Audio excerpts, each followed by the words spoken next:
வந்துட்டீங்களா? ஹாய் செல்லங்களா, எல்லாரும் எப்படி இருக்கீங்க? நல்லா இருக்கீங்களா? சரி வாங்க இந்த நாளுக்கு உண்டான கதைக்குள்ள போயிடலாமா? கப்பல் ஒண்ணு கடல்ல மிதந்து மிதந்து அமைதியாக சென்று கொண்டிருந்தது. கப்பல் நடுக்கடலில் சென்று கொண்டிருந்த போது யாரும் எதிர்பாராத விதமாக கடும் புயல் கப்பலை தாக்கியது. கப்பல் மேலும் கீழும் பயங்கரமாக ஆடத் தொடங்கியது. அனைவரும் பயத்தால் கூச்சல் போட்டனர். ஆனால் ஒரு பையன் மட்டும் மிகவும் அமைதியாக இருந்தான். அதனை பார்த்த சிலர் மிகவும் ஆச்சரியத்துடன், என்னப்பா இது, கப்பல் ஆடுகின்ற ஆட்டத்தை பார்த்தால் நாம் உயிரோட மறுகரை போய் சேர்வோமோ என்று தெரியவில்லை. நீயோ அமைதியாக புயலை வேடிக்கை பார்த்து கொண்டு வந்துட்டு இருக்கியே என்று கேட்டனர். அதற்கு அந்த குட்டி பையன், கப்பலை ஓட்டுவது யார் தெரியுமா? அவர் என்னுடைய அப்பா. என்னுடைய அப்பா என்னை கண்டிப்பா பத்திரமா கரையை சேர்த்துருவாரு. அந்த நம்பிக்கை எனக்கு இருக்குது அப்படின்னு சொன்னான். அதனை கேட்ட மக்களும், நம்முடைய வாழ்க்கை என்கிற கப்பலை ஓட்டுபவர் கடவுள்தான்.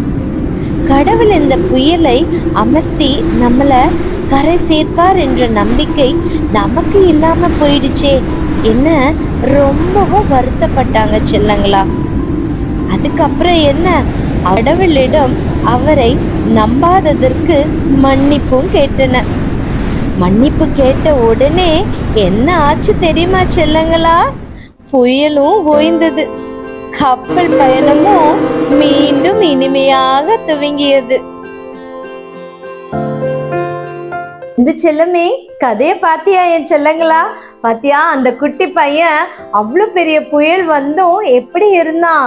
தைரியமா இருந்தான். எதனால தைரியமா இருந்தா செல்லங்களா? ஏன்னா கப்பலை ஓட்டுறது அவங்க அப்பா தான்.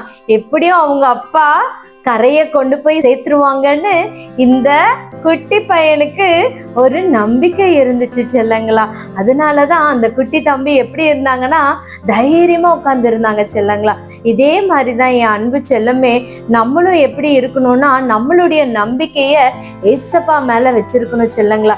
எப்படிப்பட்ட சூழ்நிலையே வந்தாலும் சரி, நம்மளுடைய நம்பிக்கை யாரா இருக்கணும்? ஏசப்பாவா இருக்கணும். ஏன்னா நம்ம ஏசப்பாவோட பிள்ளைகளா இருக்கும்போது நம்ம எப்படி இருக்கணும்?